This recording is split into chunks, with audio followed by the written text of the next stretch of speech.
Hello besties! Today we're gonna be playing Before the Darkness, starring Ghetto. I'm in the ghetto! It's a Jujutsu Kaisen dating sim. I don't know how long it is, but I mean, come on. Come on!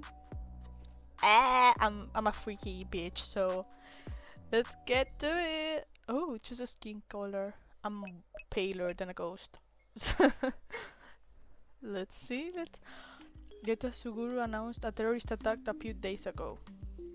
Since you were an alumni, you knew it was only a matter of time before you'd be contacted to help. Okay, so I'm like a student thing from the Jujutsu Kaisen universe.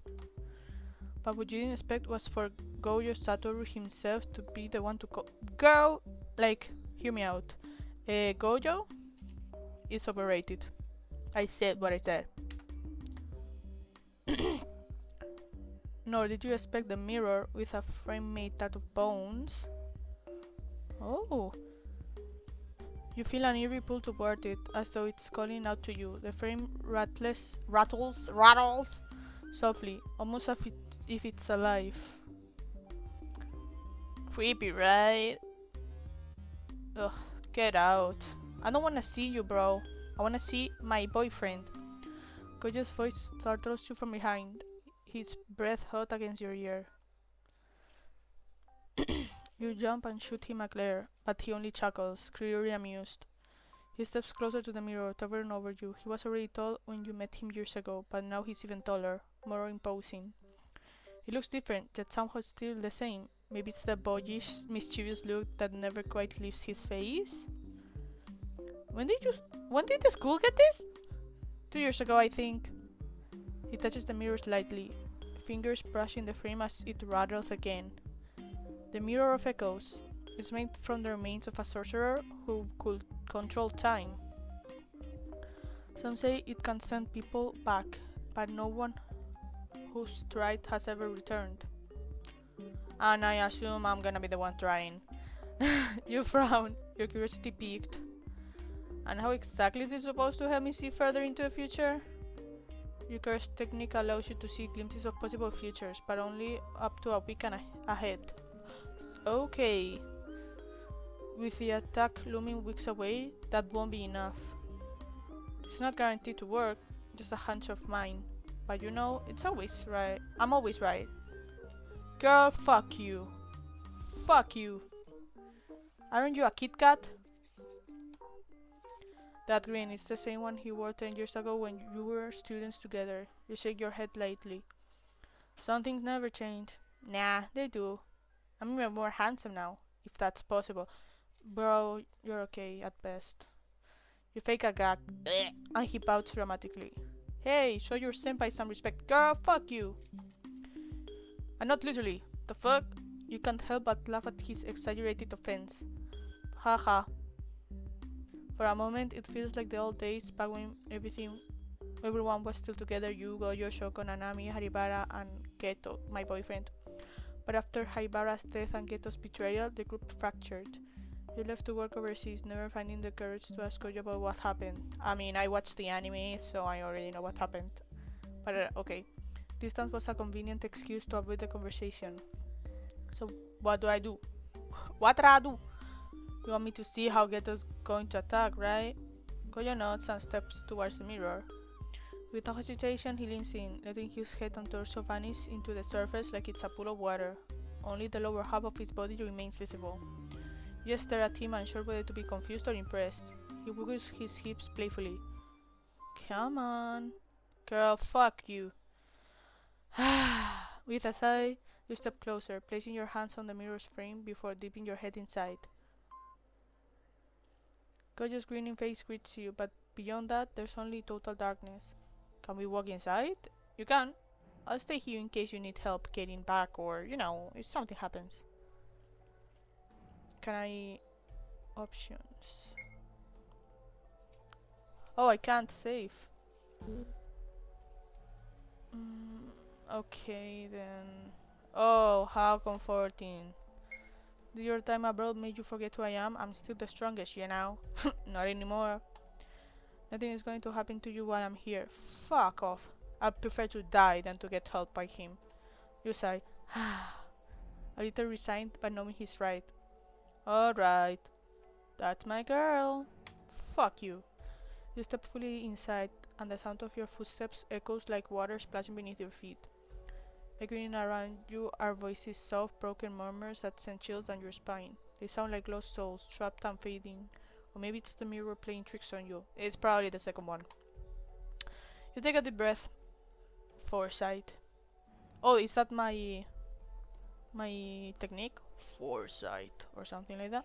You activate your curse technique and light spreads from your feet, illuminating a network of water paths. Each one reflects a possible future flickering images, passing swiftly through the darkness. So I'm like Garnet, basically. But white. The further ahead time moves, the more these images are swallowed by the void. Are you still here? Get out! Can you see it? Yeah, can you? I don't know, can you? No, only the cursed energy flowing around. Wow. The Beer of the Six Eyes can't see something? Shocking. I've got to have at least one flaw. Yeah, your existence. His usual arrogance slips as his voice lowers, becoming more serious. Can you see the attack? I'll go check. Don't go too far. You follow the water until you see the beginning of the attack. The curse is flooding the streets. And Ghetto, he looks so different from the boy you once knew.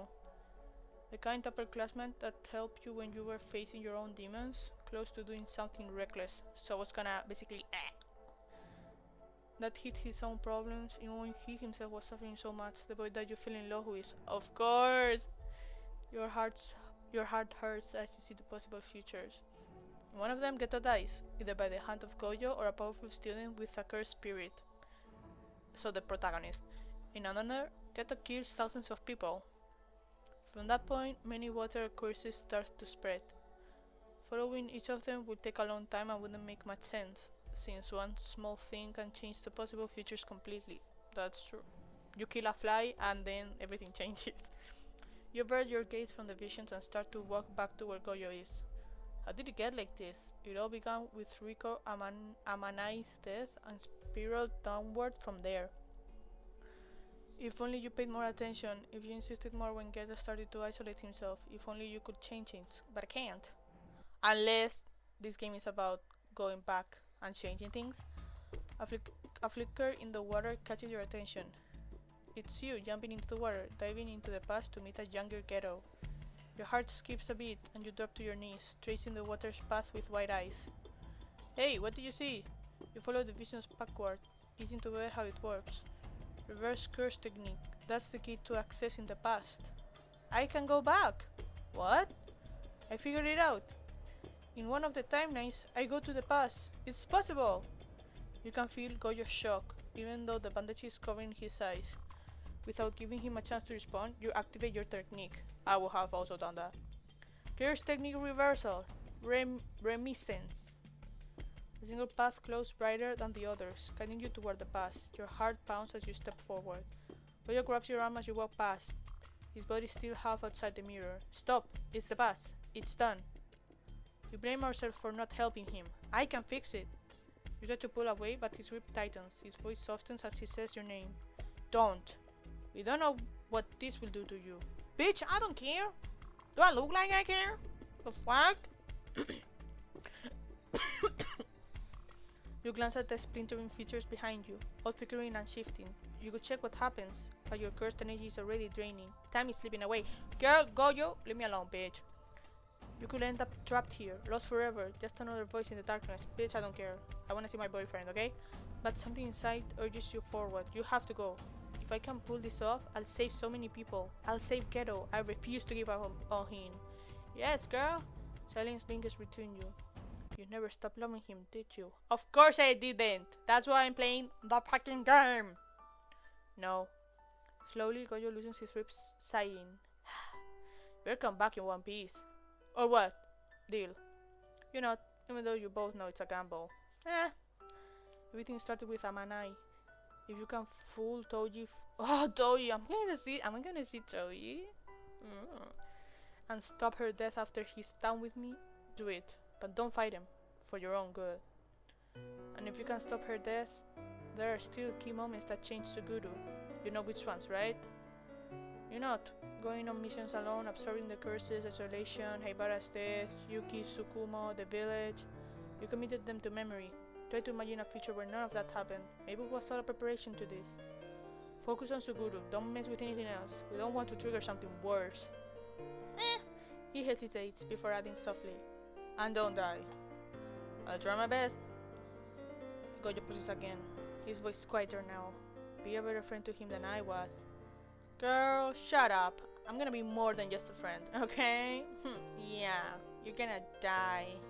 Bro, if it was me, I will go back in time, let you die, and get it for myself, okay? You fucking Kit Kat. Yeah. I'll make you a better friend too. No, if I have the choice, this bitch is dying. He laughs. Haha. That sounds almost bittersweet.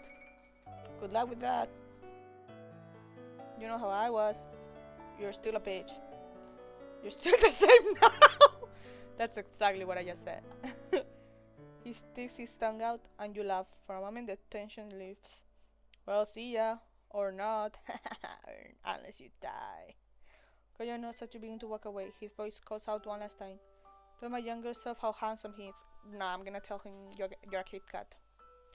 He's already full of himself. And tell him not to eat the spicy noodles in 2009. I'm definitely telling him to eat the noodles. His voice fades as you step further into the mirror, the silence enveloping you completely. Your heart races. The realization hits like a wave. You're alone now inside a cursed object that you don't fully understand. The oppressive quiet Oh my god. What is the oppressive quiet presses against your chest? Okay. But you force yourself to take a deep breath, grounding yourself in the darkness. You glance back, the shimmering water path leading to the mirror still visible. Faint, but there. You can do this.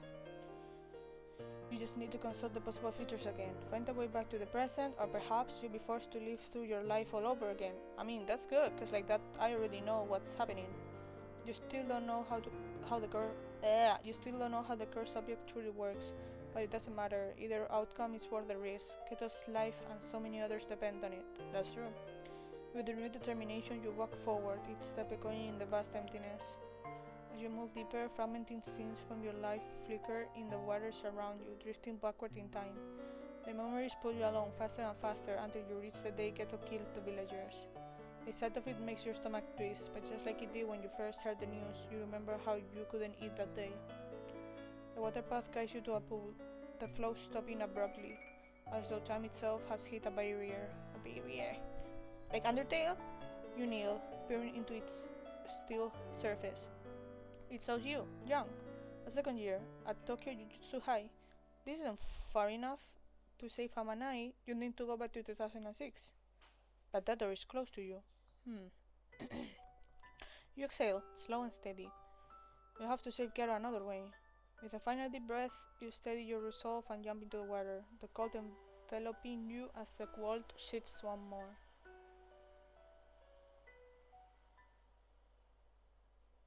Oh.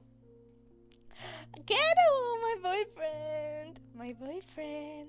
Hey, are you okay? Can you hear me? You blink up at him. Geto Suguru, younger, still the boy you once knew. Meow! Not yet a cult leader, his eyes warm and concerned, look down at you. He holds out his hand. You reach for it, but as your fingers touch, a shock runs through both of you, forcing you to pull away for a moment. He frowns, looking at his hand, then tries again. This time, he helps you to your feet. What happened? Did you overtrain? Don't push yourself. You glance down at yourself, the Jujutsu High uniform. Somehow, you've returned to your younger self's body. You're back. I'm okay, thank you. Don't you have class right now? Nanami and Haibara already left. Haibara, your thought tightens. You don't know the exact day yet, but the fact that Haibara is still alive tells you enough. You're going to save him, but first, you need to understand where Keto's head is at. You take a step and fake a wobble, pressing a hand to to your head. Geto immediately grabs your arm, his brows knitting with concern. Are you sure you're okay? I don't know. Could you take me to the infirmary? He nods, supporting you as you walk. The air is filled with the soft fragrance of cherry blossoms in bloom. Spring. You ask him for the time, and he checks his phone. April 2007. 8 months since Rico Amanai's death. This is the beginning of Geto's descent, but it's not too late. You can still stop it. Do you think Oh my...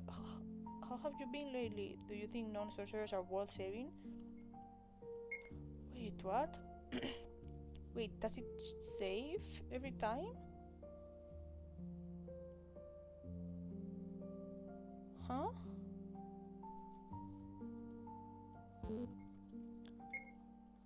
How are you doing?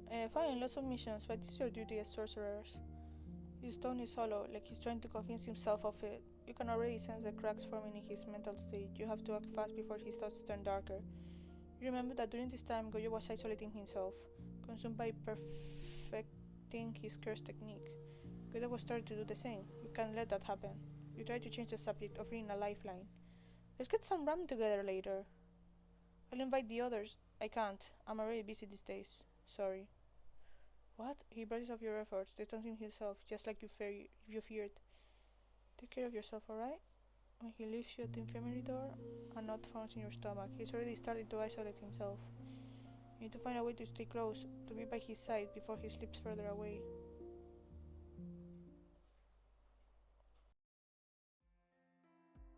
Yaga? No. Why? I might not be especially great like Ghetto, but I can help. Let me be his partner. The missions Ghetto and Goyo take are too advanced. It's better if they handle it alone. You're still a second year. You bite your lip, frustration bubbling up inside you. If you told him you were from the future, would he believe you? Or would it ruin everything? Professor, you know my curse technique, right? Of course, you can see different timelines. He pauses, his eyes narrowing slightly. Did you see something? You nod slowly. Amanai's death affected Goyo and Geto more than you realize. They need guidance. If not you, then someone who can help. But more than that, Geto needs a friend, someone he can confide in. Please, let me be his partner. Yaga studies you, a frown deepening the lines on his face. You sound different, more mature. I'm just worried about them. Isn't this just because of your crush on Ghetto? Your eyes widen. Was it that obvious back then? It's not. Yaga gives you a doubtful look, raising an eyebrow, but says nothing more. You sigh, knowing you can't push too fast. Please, Professor, I'll be careful. You give him your best pleading expression, and he sighs. A good sign. Fine.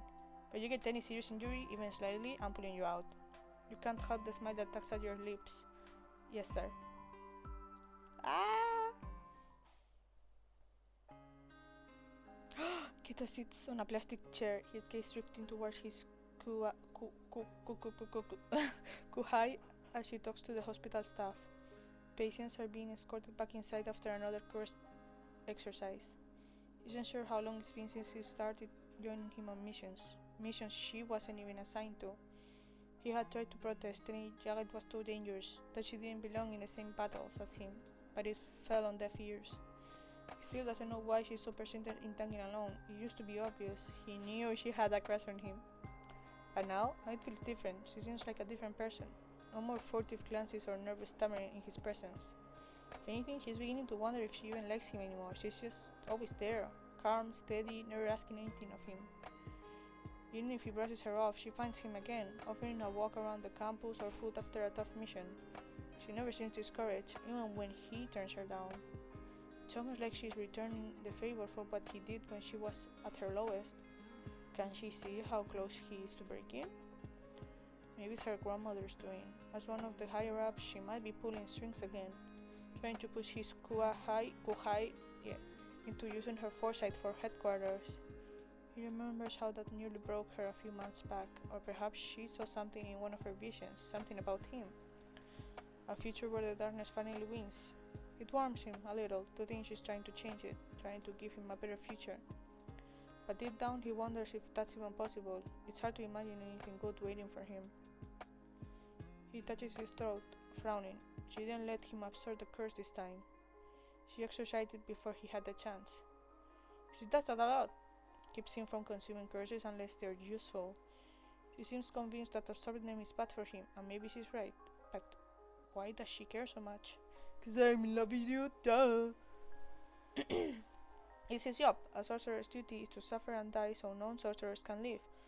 Non-sorcerers like the ones who clapped when they saw Amanai's corpse. Just as that familiar darkness starts creeping in, she sits beside him. The pressure eases from his chest. His body relaxing, just a little. How do you feel? I'm okay, but you... How are those injuries? Are you in pain? I'm alright, just promise you won't mention it to Jaga. He nods, and they fall into silence, the low hum of the TV filling the space between them. The news flicker on the screen. More deaths, more violence, Keto's thoughts twist, dark and bitter. And before he can stop them, the words stumble out. Why do we sacrifice ourselves for these people? Why protect them at all? They don't deserve it. His voice is sharper than he intended, laced with all the anger he's been carrying. His Kuhai's gaze follows his to the TV. They're not all bad. Okay. He shakes his head. Maybe not. But there are too many bad ones, and it poisons the rest. Then he feels her gentle touch on his chin, guiding his gaze away from the screen. He turns his attention to the children being led by nurses to their rooms. This is why we fight. Not all non-sorcerers deserve our help, but we fight for the ones who do. His heart clenches at the sight of the children thin, some without hair, their faces pale. He looks away. It's not fair. No, it's not. But we have to carry our burden, just like those kids have to bear a sickness they never deserved. Damn, bro. Wow. Wow. Wow, wow, wow. That hurts. That actually, wow. He turns to her, taken aback by the wisdom in her words. When did she become so insightful? But wow. Like, yes? But telling him that? Now? Wow.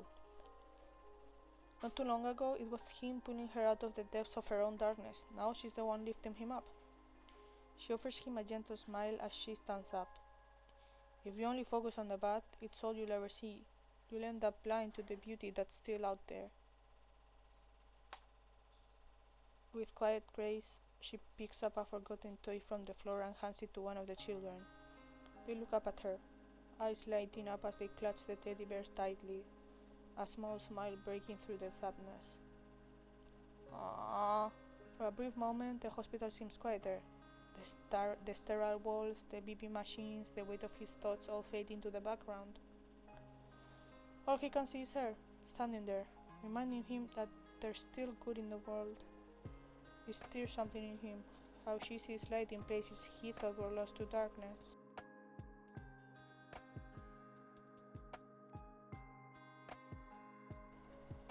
I understand Ghetto so fucking much. Even in himself. She returns, a soft smile curving her lips. So, ramen tonight? Before he can stop himself, Ghetto feels his lips tugging upward, a real, genuine smile breaking through. Yeah, let's go. Ah! My boy! Keto had almost forgotten what a genuine smile felt like, but now it seems to come more easily, more often. The memory of Amani's death, the clapping of those people at her lifeless body, still haunts him. Bitch, how couldn't it? Like, dark thoughts stir within. But as the months pass, he learns to let them ebb and flow without holding on to them. He owes that to his Kohai, who insisted they all join a 2-day Buddhist retreat. It taught him to let go, if only a little. She's become the group holding the group together, always organizing something to bring them closer. Even Nanami can't escape her plans. After dealing with curses day in and day out, it's a relief to do things that feel normal. He only wishes Koyo would join them more often, but he's always so busy. His Kuhai constantly nudges him to talk to Gojo about their growing distance, but Geto hesitates. Gojo is the strongest now, with a path set before him that keeps widening the gap between them. Geto can't help but wonder if they'll ever truly understand each other again. Maybe when the time is right, he'll find the courage to say something. He still has bad days, but they never linger. His Kuhai refused to let him swallow in his thoughts for too long. Sometimes he worries that he relies too much on her presence for his mental peace. Bro, I'm here, okay? If I have to be your doctor, I'm gonna be your doctor. If I have to be your psychologist, I'm gonna be your psychologist. If I have to be your psychiatrist, I'm gonna be your psychiatrist, okay? If I need to be your fuck toy, I'm gonna be your fuck toy, okay? What did he say? You hear me? But for now, he'll let her be the light that guides him through the shadows until he can find his own light again. See? Well, that's what I'm talking about. Geto is sitting near the dream machines when Haibara arrives, looking dejected, like a puppy with its tail between its legs. Without a word, Geto buys him a cola from the machine and hands it over. They sit in silence for a moment. Haibara sighs heavy in the air. Our mission got transferred to Gojo. Good for him. The one you were so excited about? Haibara nods, his shoulders slumping further as he lets out a long, drawn-out sigh. They announced it yesterday. Geto takes a slow sip from his drink, his brows furrowing. The higher-ups changed their minds? That's strange. They never change their minds. Something must have happened. Before he can dwell on it, footsteps approach. A tall blonde A tall blonde woman saunters up to them, exuding confidence. Geto-kun? What kind of woman is your type? Oh, my girl. Who are you? I like girls who eat a lot. Before the blonde can respond, a familiar voice cuts through the air. Oh, you're Yuki Tsukuma, right? Special grade sorcerer? I've heard so much about you, senpai. You're my inspiration. Yuki stands a little taller, clearly pleased with the praise. Oh, really? Can we talk? I could really use some tips. Pretty please? Yuki hesitates, glancing at Geto, but then nods. Of course! Let's walk together! She turns, flashing Geto and Haibara a grin and a playful wave. Talk to you later! Don't forget to think about my question. As Yuki and his Kohai walk away, deep in conversation, Geto raises an eyebrow. What a strange woman! Do you think she has changed out of nowhere? Who? Haibara points to his Kohai, now disappearing into the distance with Yuki. She seems really focused on keeping our group together. She wasn't like that before. She used to talk about leaving the country because of her grandma. So? Geto glances down at the tiny phone charm dangling from his phone. What did she say the character's name was again? Kurami! Kurami! Kurami! That's so him! And what am I? My melody, bro? Am I my melody? She'd picked a different charm for each of them. Oh! Thoughtfully choosing one that matched the personality of everyone in their group. That's so cute! Honestly, that would be me for you. Like, that will actually be me. Haibara holds up his pinky finger. She even made me pinky promise we'd stay friends. Haibara glances thoughtfully toward the door his Kohai had just walked through. I wonder if she saw something in the future. Geto follows his gaze, his mind turning. His Kohai's actions lately quick, precise, almost like she knows what's coming before it happens. Yeah, maybe she did. That's because I did, but I'm not telling you. Your point of view. Okay, my point of view. Everything's going well. Well, almost. To get Haibara and Nanami's missions transferred to Gojo, you had to beg your grandmother. Unlike a loan shark with that deceptively sweet smile of hers, she made you pay a steep price, demanding that you use your curse technique to foresee the future for her for 2 full weeks. Could be worse. She pushed for more, but you stood your ground. You're not the same scared little girl you used to be. A few days later, the darkness starts creeping in, filling your vision, gnawing at the edges. You think it's from all the cursed energy you've been burning daily for your grandmother's demands, combined with the energy you spent on missions with Geto. Every time you activate Foresight now, the darkness grows sharper, like it's gaining strength. You don't know what will happen when your cursed energy runs out completely, but it's regenerating at a painfully slow pace and never quite to its full capacity. It's like pouring water into a cracked cup. No matter how much you give, it's never enough. You visit a school doctor, but they find nothing wrong, so you push the worry aside and refocus on your mission. You're here for a reason, and you've already done so much to change Keto's path. It seems to be working.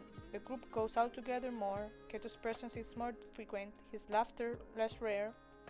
Even Goya shows up occasionally. The first time he saw you after you arrived, he commented on how strange your cursed energy looked, but you quickly steered the conversation back to his friendship with Keto. You barely had time to get a few words in before he brushed you off, insisting he didn't need your help. Goya from 2017 had warned you it'd be difficult. Now you understand. So we're in 2007. No, well, now no, but before we were in 2017. You've accomplished so much, but there's still more to do. You can do this! I can do this! Your point of view again. The sun dips low in the sky as you arrive at the faithful village with Keto, the place where he would one day kill 112 people. Hopefully not.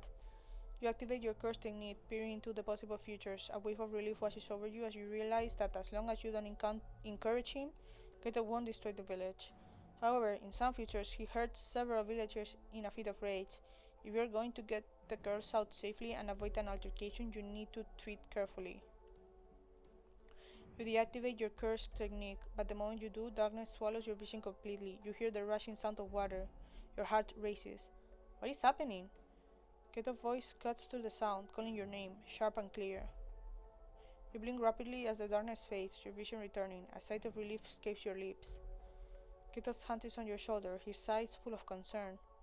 Are you alright? You look tired. You offer him a small, reassuring smile, even though your legs feel weak beneath you. I'm fine. I think it's better if we split up. Can you handle the curse? I'll talk to the villagers. Alright, just don't push yourself too hard. You nod, watching him walk away as you steel yourself. You have to hold on, just a little longer. The villagers eye you warily as you approach, a mixture of suspicion and awe in their expressions. But you're something supernatural they don't quite understand. My friend is dealing with the issue, but I can sense there's more to this, isn't there? A woman steps forward, wringing her hands nervously. Yes, how did you know? You keep your tone authoritative but gentle, playing into their superstitions. I'm a shaman. I can feel the spirit's presence. Show me the source of your trouble. She's such a liar. I love her. That would totally be me. They lead you inside one of the homes, and the moment you step in, your stomach turns. Two small girls sit huddled in a wooden cage, their bodies bruised and battered, Nanako and Mimiko. The sight twists something deep inside you. These are the girls who will one day follow Geto loyally. The two sisters? Like the two hot sisters? Ah, in love with them. Smash. Now they are nothing but broken children. The sight of their frailty hits you hard, and you understand why this moment will be Geto's breaking point in the original timeline. You convince the villagers to leave you alone with the girls and talk to them, telling them you can see the monsters too.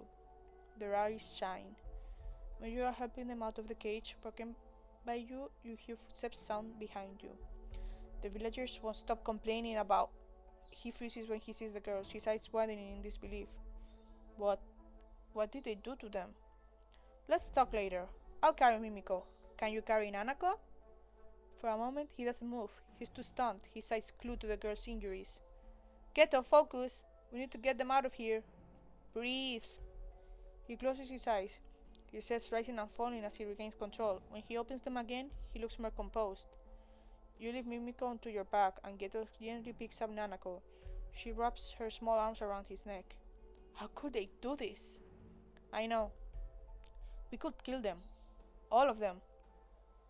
The rage in his voice matches the fire burning in your own chest. You know agreeing with him will ruin everything you've worked so hard for. But the villagers shouldn't go unpunished. Killing them isn't the answer. These people will face consequences, but not like this. He bites his lip, clearly struggling with the fear inside him. Fine. But We can't give them a scare they'll never forget. Keta's lips curls into a smile. I love him. You both step outside, the tension thickening in the air around you as the villagers gather. They eye you with suspicion, but the girls stay close, Mimiko clutching your shirt tightly. Where are you taking them? By mistreating these children, you've angered the god that rules over this region. Some villagers scoff, others sneer. They're not taking you seriously. Yet. Disrespect the god again, and they won't be so merciful. A few villagers spit at the ground, their expressions darkening. Don't tell us what to do! A dark rift opens behind Keto, and a massive curse steps out. Nanako and Mimiko's eyes widen as they grip you both tighter. The villagers remain oblivious. They can't see it, but they feel it. The curse's massive clawed foot slams into the ground, cracks spider webbing outwash from the impact. The earth shudders violently, a deep, rumbling growl reverberating through the air, sending shockwaves toward the villagers. They scream, stumbling back, clutching each other in a desperate bid for balance. See? The curse pauses, its glowing eyes fixed on the trembling villagers. Some drop to their knees, heads bowed, their arrogance shattered. What do we do? You just told us not to tell you what to do.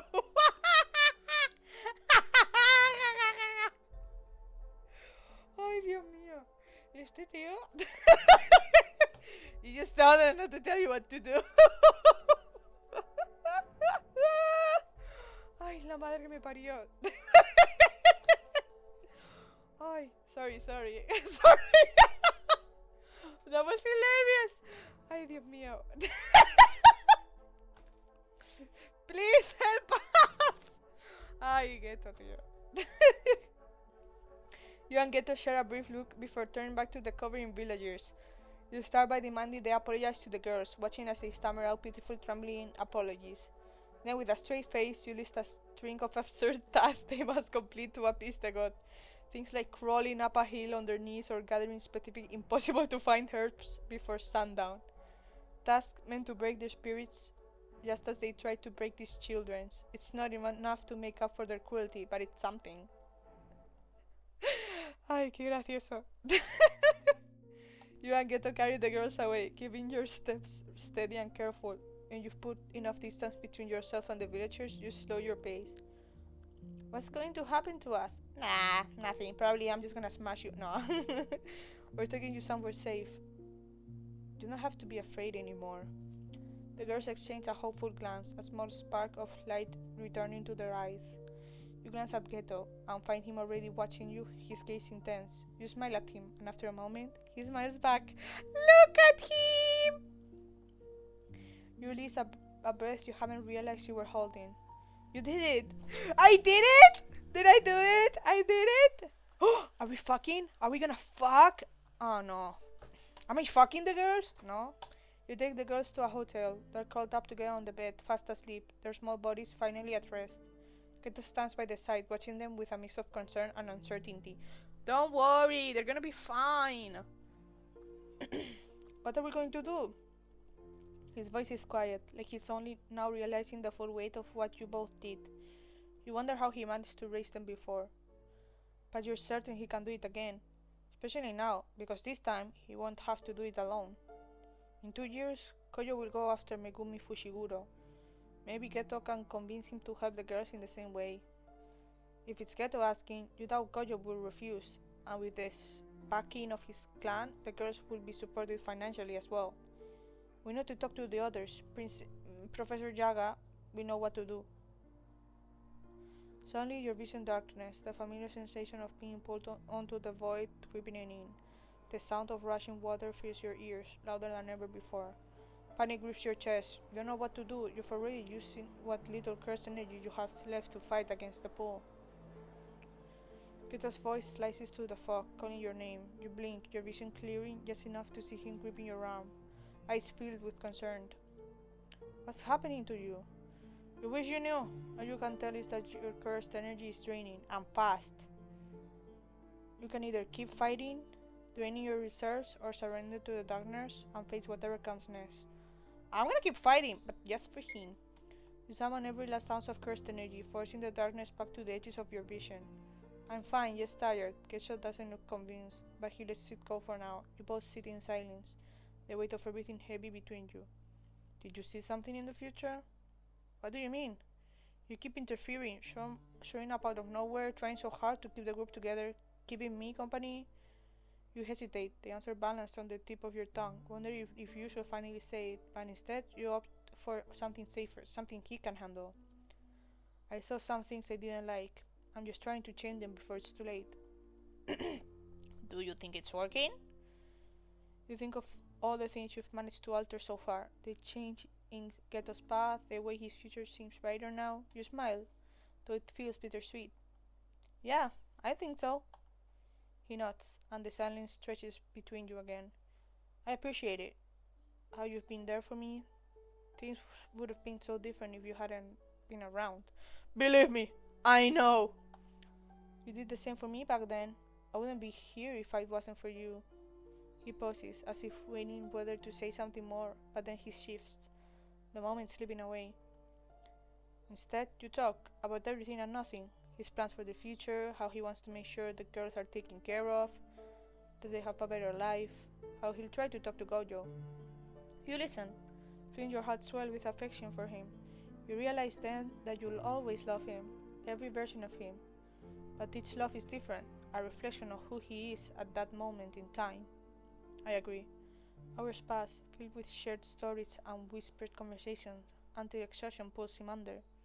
He falls asleep beside the girls, their tiny forms curled against him. That's when you feel it, the darkness, more insistent than before, creeping rapidly on into your vision. Your chest tightens as you stifle a cough. Like that? Pain spreading like a dull ache. You need air. Every step outside makes your body feel heavier, your breath shorter. The lights flicker, shadows twisting like phantoms at the corners of your sight. The sound of rushing water roars in your ears, drowning out everything else. You fumble for your phone, trying to send Geto a message, but the darkness swallows you whole before you can finish. Finish? No, I'm kidding. Hello? Geto wakes up in the middle of the night. She isn't there. He tries to call her number, but it goes to voicemail. No, come save me! The girls are still asleep when he quietly steps out of the room. The streets are empty, the faint hum of city noise in the background, but no sign of her. A sinking feeling grows in his chest. Then he sees it, her phone charm, the one she always carries, laying on the pavement under the streetlight. Oh no. His heart clenches. She wouldn't just drop it. Something's wrong. He stares at the charm for a moment, a cold unease crawling up his spine. He picks it up, his grip tight. Where did she go? I wish I knew where I went, but the game is not telling me, so I cannot tell you. Right? October 2007. It's been a month since she's gone, disappeared out of nowhere. The girls always ask about her. I don't know what to say. What can I say? That I have no idea where she is? That she vanished without a trace? And I can't find her? I checked the cameras around the hotel. She was there, and then she wasn't. Gone. Just like that. Searchers analyzed the surroundings, and there was no sign of scuffle. It makes no sense. Why would she leave without saying anything? I asked her grandmother, but she didn't seem to care. Barely upset, like losing a valuable hunting dog. Satoru says he can't sense her energy anymore, but I'm not giving up. January 2008. She's gone, and I can't find her. It's been 4 months. It's like she's vanished off the face of the earth. I keep replaying our conversations, our missions. Did I miss something? Could I have stopped her from leaving? Every time I think about it, I get tangled up in the what-ifs, but there's never an answer. Sometimes I swear I see her. In a crowded street, in the distance, just a glimpse, the back of her head or her profile. My heart skips every time, thinking it's her, hoping it's her. And then it's not. It never is. The hope disappears just as quickly as it came. It's pathetic, I know it is. I'm clinging to something that's already gone. Everyone says the same thing, move on. But how can I when it feels like she's still here, just out of reach? I've started visiting the places we used to go. I don't even know why. It's like some twisted part of me believes that if I retrace our steps, I'll find her. That something will fall into place. But there's nothing, just more emptiness. That's so sad. September 2008. Final year at Jujutsu High. Shoko's talking about medical school and Satoru thinks he'll become a teacher. Though I can't imagine him teaching anyone. Maybe I'll do the same, since the girls will be here soon enough. Satoru's helping with them. He pretends not to care, but I think he misses our Kohai too. During the day I focus on missions on school, but at the night I lie awake, staring at the ceiling, wondering where she is, what she's doing, why she left, why she didn't say goodbye. It's not just memories anymore, it's frustration, it's anger. Why did she leave me like this? I was holding everything together and then she left me to figure it out all alone. My light still isn't strong enough and I'm terrified the darkness will return. I have with my friends, the girls, but it's not the same. Sometimes I wish she'd never come into my life at all, rather than leave me with this pain. Keto, my love. March 2009. We graduated from Jujutsu High today. I thought it would feel more like an accomplishment. People congratulated me, but something was missing. Someone. She should have been here. Sometimes the bitterness towards non-sorcerers creeps back in. I can feel it like a slow poison, but then I remember her words, her smile, and it stops me. Even though she's gone, she's the light keeping me from sinking into the darkness. Satoru's decided to be the benefactor of two other kids, Megumi and Tsukimi. He says this to help his plan of making the new generation stronger, but I know he cares. Himiko and Anako will have more company now. We took them to the ramen place we used to go to. Her ramen place. Satoru, being Satoru, ordered the spicy noodles because the kids call him a chicken. He's still regretting it. Me, I'm just pretending to enjoy the food. I don't even know why I keep going there. Maybe I'm hoping she'll show up. Maybe I'm just hoping for something that's never going to happen. Holy shit, that's him in the future. April 2010. I'm a teacher now, alongside Satoru no less. Nanami and Haibara graduated, and we're the ones teaching the next generation. It's strange, seeing how the cycle repeats itself. But no matter how much time passes, I can't stop thinking about her. I look at our pictures together, trying to hold on to the memories before time erases them completely.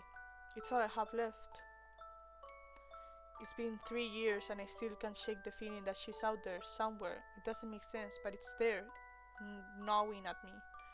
She's like a distant light that I keep reaching for, something I can never quite grasp, but can't bring myself to let go of either. White Day 2011. It's White Day. Everywhere I look, people are exchanging gifts, celebrating. I wonder what it would have been like to celebrate it with her. I never thought about it back then. I didn't realize how much I cared, or maybe I did, but I was too afraid to admit it. The more time passes, the more I start to miss her in ways I didn't expect, not just as a friend, but as something more. Think about what it would have been like if we had more time together, if things could have been different. Would we have made a good couple? But it's too late now, I know that, and yet I still let the images of what could have been fill my mind. My baby!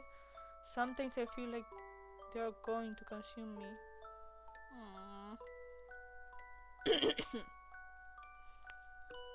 Even though 2012, I thought by now I'd have let her go, but I haven't. I can't.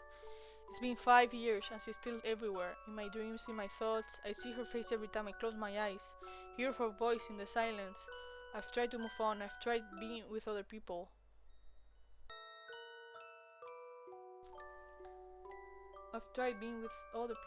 But every touch feels wrong. Every time I'm with someone else, it's like I'm betraying her.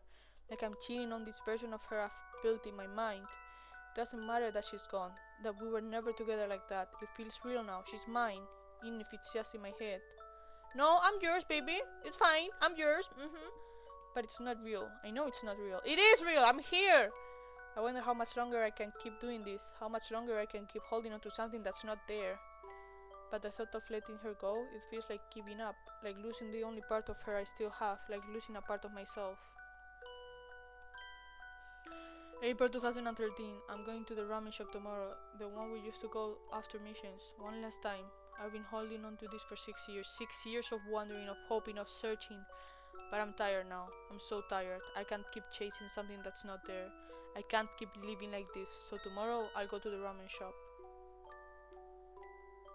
One last time. And then I'll let her go.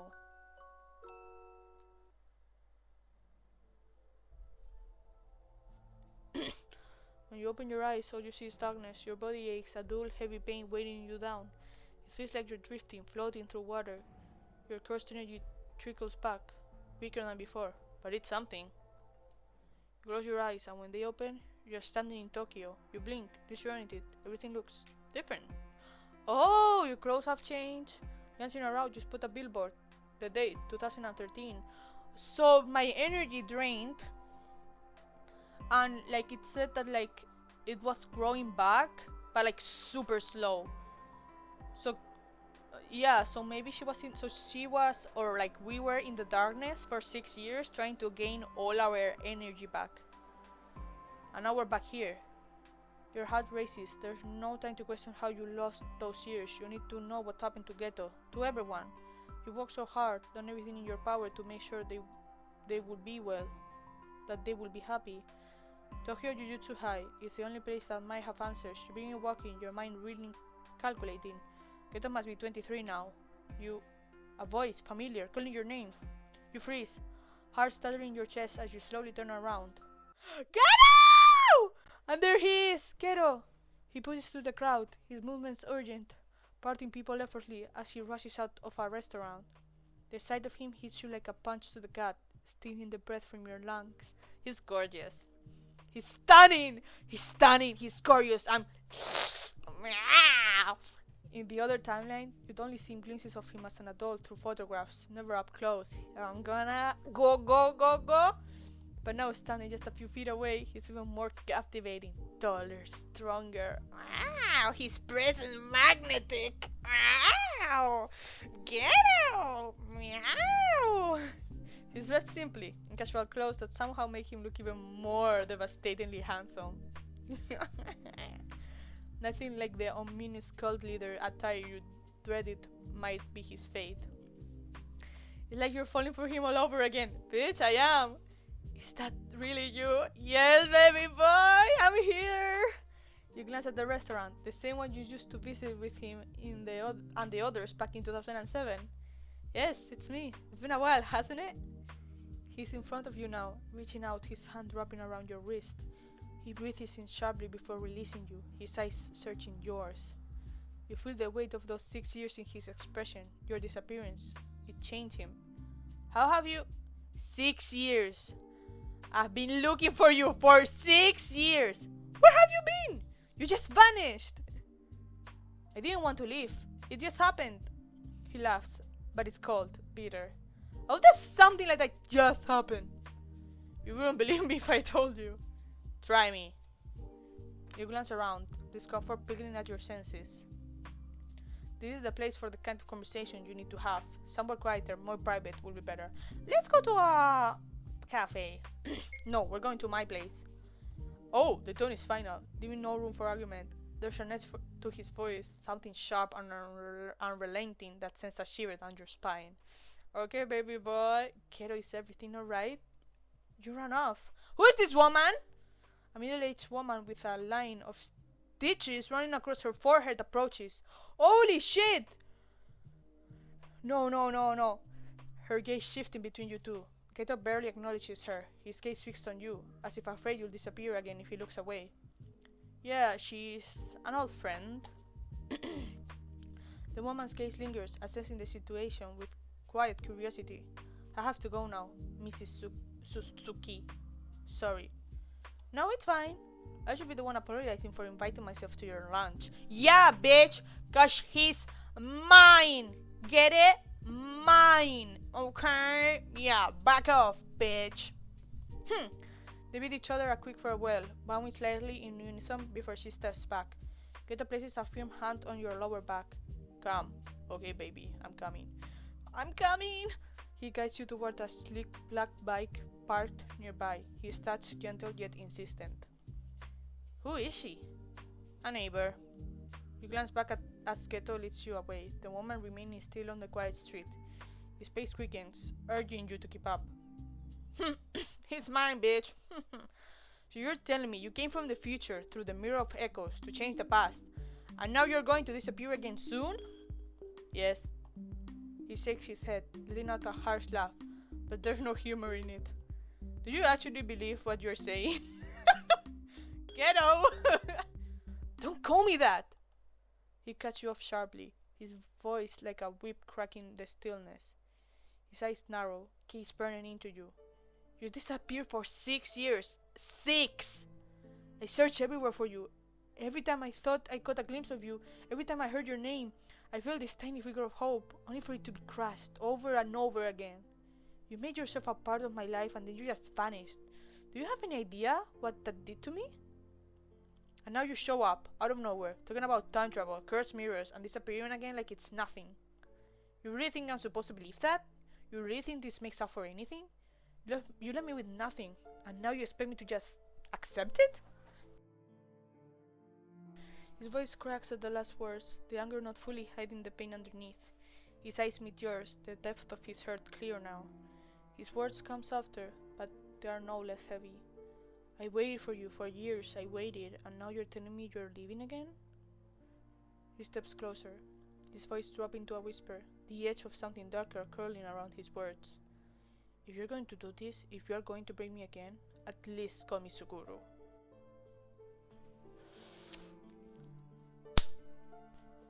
I am not. You are my man. You hear me? You are my man. Yeah? You swallow hard, heart aching as you see the desperation in his gaze. Suguru, I know none of this makes sense to you now. I wish I could explain it better.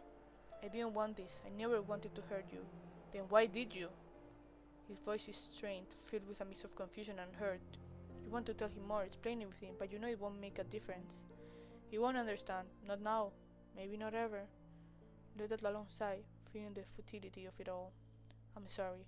I need to rest. My head is fuzzy. His gaze softens a little, the tension in the room easing, but the pain lingers in his eyes. Alright, we can talk tomorrow. I'll take you to Shoko. She can help. You nod meekly, knowing there won't be a tomorrow for you here. Keto doesn't need you in his life anymore, not after everything. Your disappearance hurt him once, and you can't do it again, but I know you have to. He guides you to the guest room, a suite, spacious and comfortable. You take a shower, the warm water soothing your aching body, but it does nothing for the ache in your chest. You lay down on the bed, staring up at the ceiling. You need to leave during the night. The clock, it's 3 a.m.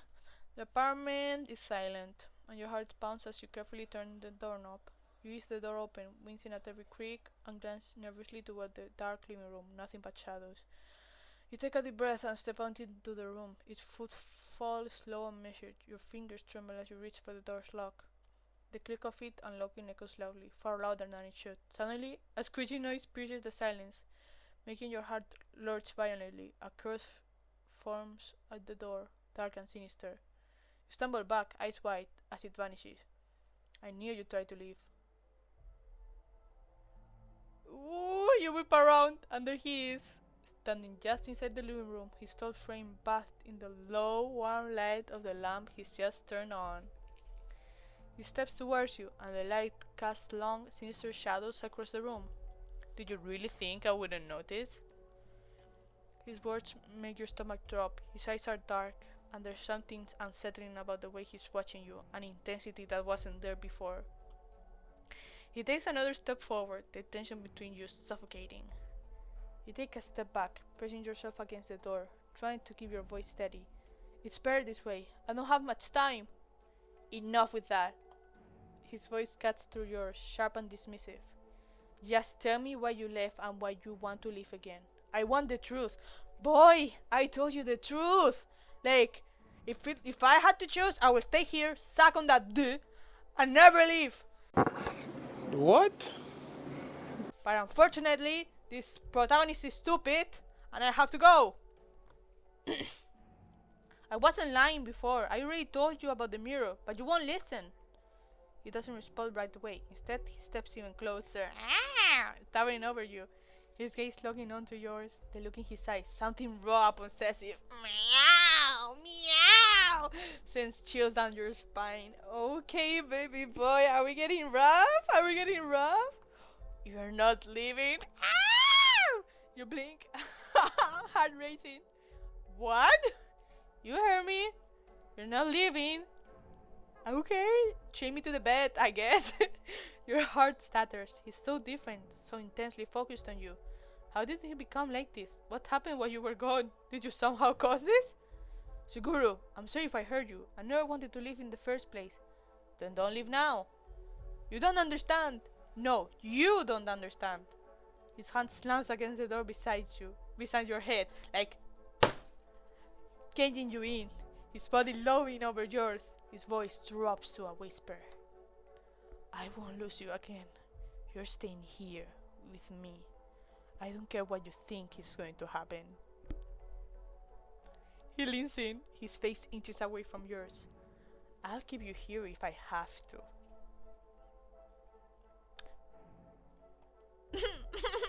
You stare up at him, your mind spinning.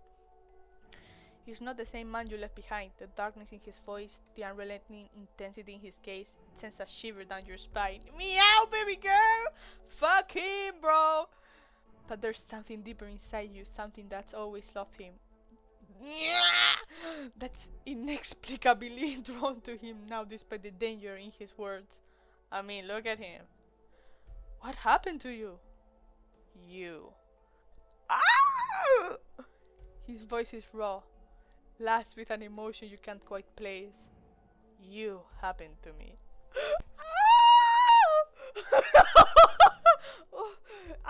Oh my god! The silence that follows is thick with unspoken words, emotions tangled in the tension between you. You search his eyes, but behind the intensity lies something deeper, something that makes your heart ache. Grief, perhaps, or the weight of lost time? You realize that this isn't something you can fix, not with words, not with explanations. Maybe it's the price you've paid for tampering with the past, for trying to rewrite his story. Your chest tightens as you step closer, closing the space between you. Slowly, you wrap your arms around him, pulling him into a hug. His body stiffens against yours, as if he wasn't expecting the touch. You feel his heart hammering beneath his chest, the rhythm chaotic, as though he's barely holding it together. I'm so sorry, Suguru. I'm truly am. After what feels like forever, his arms come up. Wrapping around you, pulling you tight against him. There's a desperation in the way he holds you, like he's afraid you'll vanish if he lets go. I thought I'd never get to hold you like this. Bro, what is this? This is literally character AI. I'm in love with this. I think there's also one for Gojo, for the you Gojo girlies. But what? His breath is warm against your ear, sending a shiver down your spine. You stand there, wrapped in each other's arms, the air around you humming with everything left unsaid. Then, almost unconsciously, his hand moves slower, trailing slowly down your back until his fingers press against your hip. Are you serious? A gasp. No, that's not a gasp.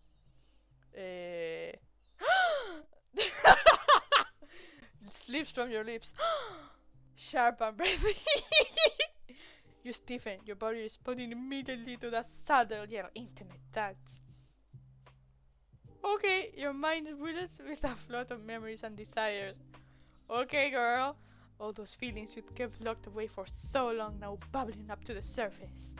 You spent years in the original timeline wanting this, wanting him, dreaming of what it would feel like to be touched by him, to be held so close you could feel his heart beat against yours.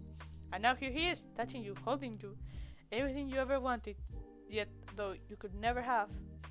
All those suppressed desires are rising to the surface like a tidal wave, threatening to pull you under. Kyoto freezes, his fingers hovering hesitantly over your skin. You can't help the way your body aches. I'm gonna say aches closer. The way you're trembling in his embrace, he can feel it all. Stay! He pulls back just enough to look at you, eyes dark and searching. There's something raw in his gaze, a mix of disbelief and hope, like he's afraid to trust what's happening but can't help himself. Slowly, he lets his fingers press against your hip again, firmer this time, sliding lower with deliberate intent. Your eyes flutter, shut as a soft, breathless moan escapes. The sound sends a joy through him, a realization that makes his heart ache. You want this too? Of course I want this! What? How long have I been playing this? An hour and 5 minutes? I've been wanting this the moment I downloaded the game! His words are laced with uncertainty, like he's still trying to wrap his mind around the fact that you're here, that you want him the same way he's wanted you for so long. Yes. The word slips out, and you see something snap in his gaze. Before you can say anything more, his lips crash down onto yours, hard and desperate. Okay! It's a kiss filled with all the longing, all the frustration he's been holding back. His hands are everywhere, roaming over your body as he's trying to make up for all the lost time. He kisses you like he's starving, like he's afraid you'll vanish if he doesn't hold onto you tight enough. You kiss him back with just as much intensity, fingers tangling in his hair, pulling him closer. I mean, he's quite hot. You can feel his desperation in every touch, every crease, the way his body presses against yours like he's trying to melt your very souls together. Years. I wanted you for years. His words are a low growl against your lips, sending shivers down your spine. You moan into the kiss, your body melting against his. You never thought this moment would come, never thought you'd get to have him like this, but now, with him so close, the temptation is too strong. He kisses you again, harder, more possessive, his hands around your body with a hunger that sets every nerve aflame. Sometimes he pulls you back just to look at you, like he still can't believe you're here. Real and tangible. And then he's kissing you again, harder, almost bruising, like he's terrified you'll disappear. His hands are everywhere, your waist, your thighs, your chest. He's not just touching you, he's claiming you. Yeah, okay, baby. Oh shit! Hey! Hey! Wait! They don't love you. Wait! What are you doing? Since when was this? Plus 18? Since when? Also those nails. Damn. But wait. Since when? Since when? Like, I knew this was for the girlies. But like, damn. Are we gonna see some dick? Am I gonna have to censor something here? When he finally pulls you up and takes you to his bed, he looms over you, eyes dark with need. With one hand, he pins your wrist above your head. His other hand makes quick work of your clothes, sliding fabric off your shoulders and down your body, leaving you almost bare beneath him. He sits back briefly, gaze sweeping over you with a raw, almost specific hunger, before he yanks off his own shirt, tossing it aside without a second thought. You're going to take everything I give you. No running, no hiding. Okay!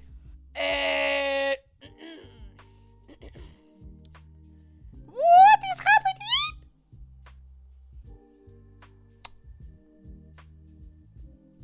Okay. Let's just get through this, okay? I'm sure we're about to finish the game. His voice is low, a promise as he... Okay, he licks a slow line up your neck, then bites down gently on your skin, marking you as his. You're mine. Okay, baby. Say it. I need to hear you say it. Oh, don't make me choose this, bro. Refuse or say it. Oh my god. Don't make me choose, game. Cause if I say refuse, it's gonna be like, oh yeah, I'm gonna put you in your place. Or if I this is hard for a girly pop. I'm gonna say it. I'm yours. Good girl. Oh, thank God. Thank God. I don't need to censor anything.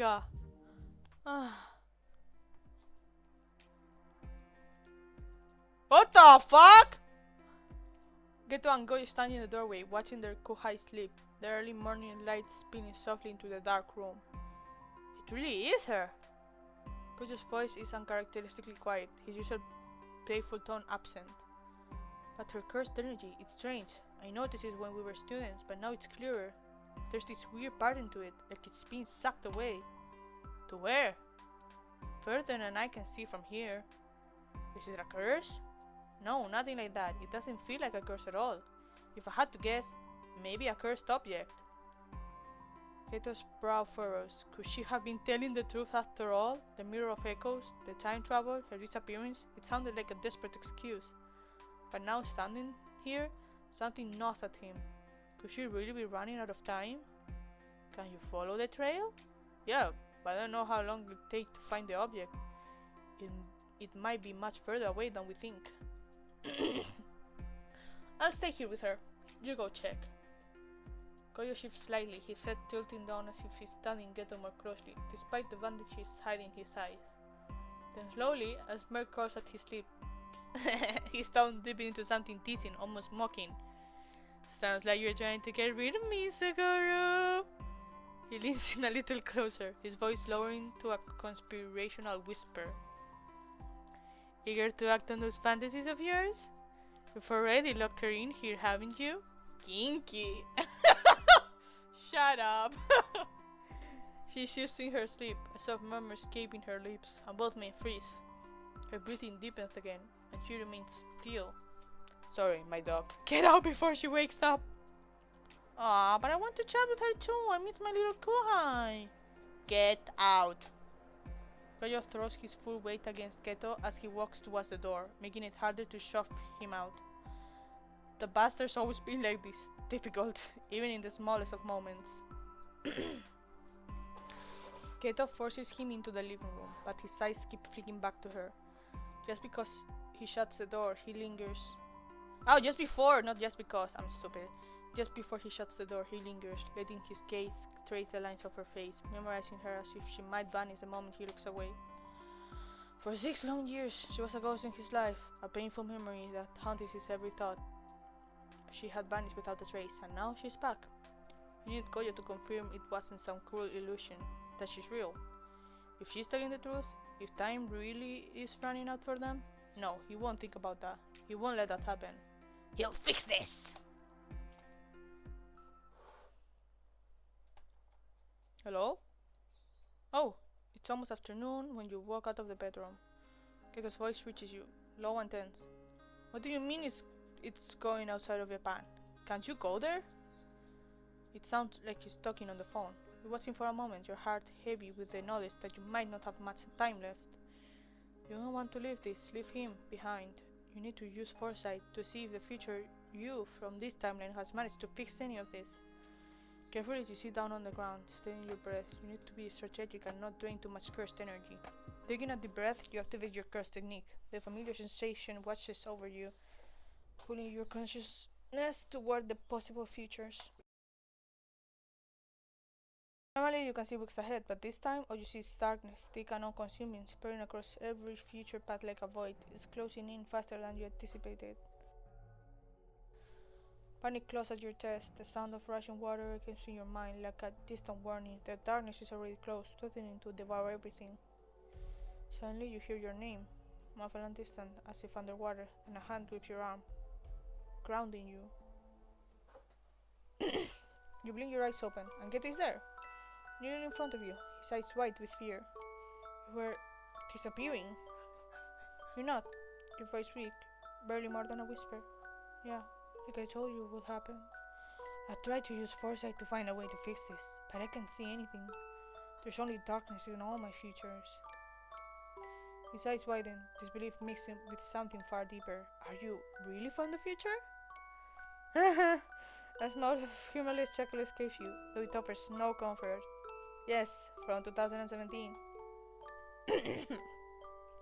He stares at you, his mind racing, as if he's only now putting the pieces together. What happened in 2017? You didn't tell him before, but now as he asks, he deserves to know. In my timeline, you became a curse user. You announced a terrorist attack in Tokyo and Kyoto. Goyo wanted me to use the mirror of echoes to predict your moves, but I found that I could go back in time with it instead. He stiffened, shock flickering across his face, disbelief clouding his gaze. His lips part like he's about to speak, but no words come out. He just stares at you, as if trying to reconcile this version of himself with what you're saying.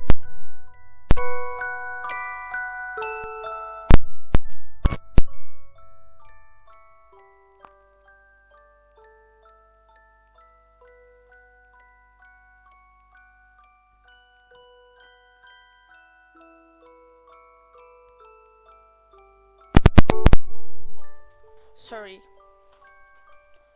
I always believed things would be different if you'd had support after Amani's death. I took a chance, and I guess I was right. He's silent for a long moment when he finally speaks. His voice is quieter, more fragile, as if the weight of the realization is too much to bear.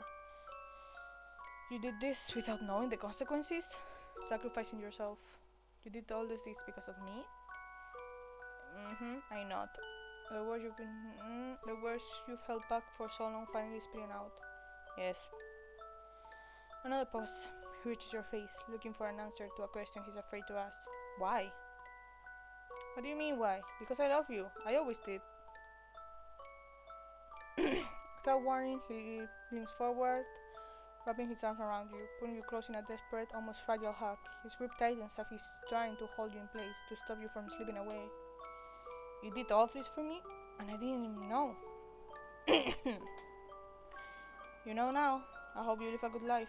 Do it for me. We'll find a way to fix this. I'm not losing you again.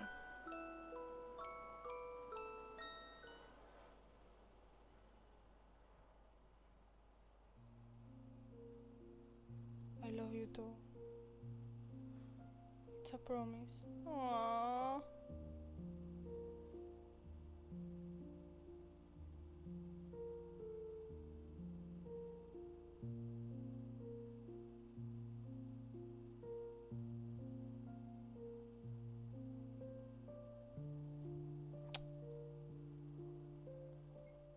Then it's cool now. Okay, cool. Why are you smiling? I'm happy. Oh.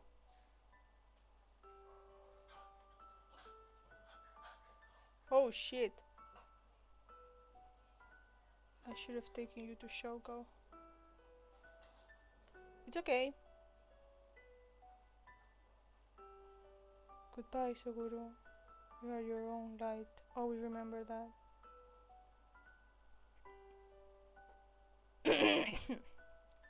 Aww.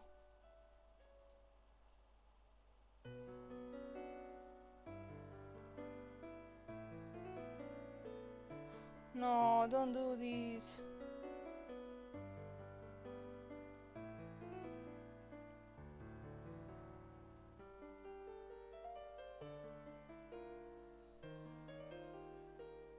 No, no, please.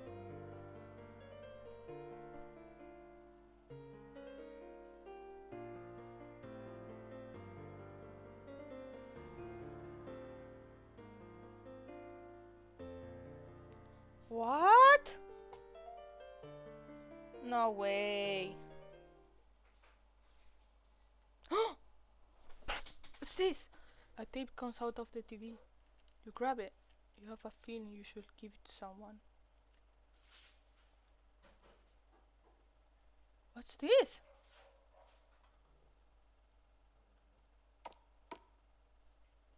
What the fuck? What game is this? Lo, where's the essence of Turiat passion? I can't find it anywhere. Oh hey, you're back. Come, let's have a talk.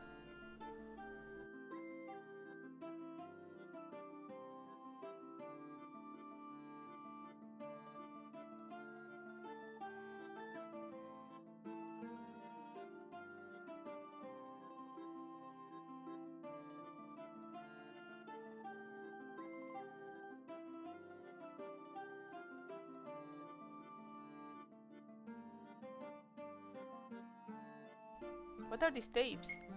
They allow us to connect to a use. Oh, okay, alternate universe. Oh.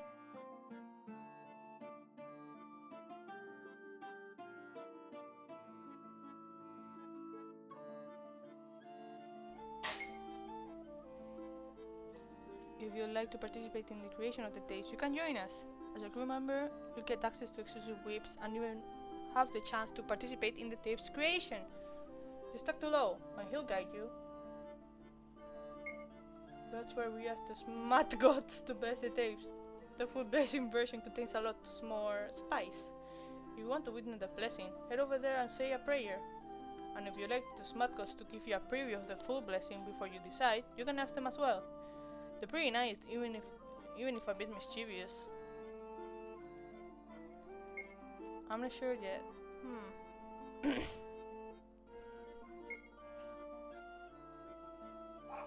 Wow! This is cool. I don't like the ending though, but this is amazing. What's this? I can't go in. Oh, I can! As you enter a temple, you're enveloped by the scent of incense. Okay. What is this?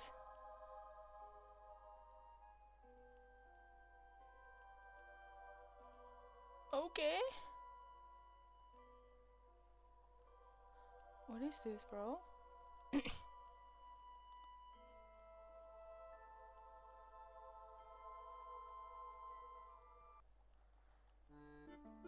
Look at the doggy! Woof woof! Woof woof! Never mind. Can I go back?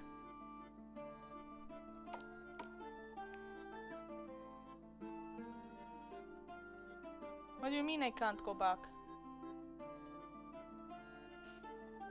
Okay, now what?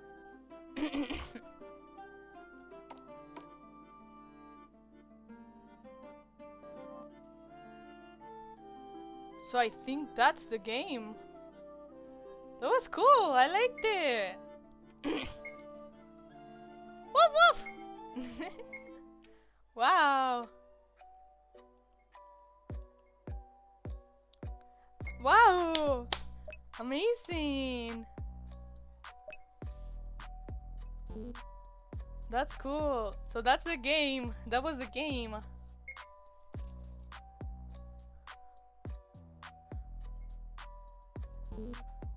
Wow, cool. I don't know if there's a way to have like a good ending. But sure, that was cool. I like that game. You want me to see me play more like dating sims and stuff? Tell me, cause this was good. I liked it. Yeah, if you like this video, I don't know, press like, subscribe, and tell me which dating sims you want to see me play next.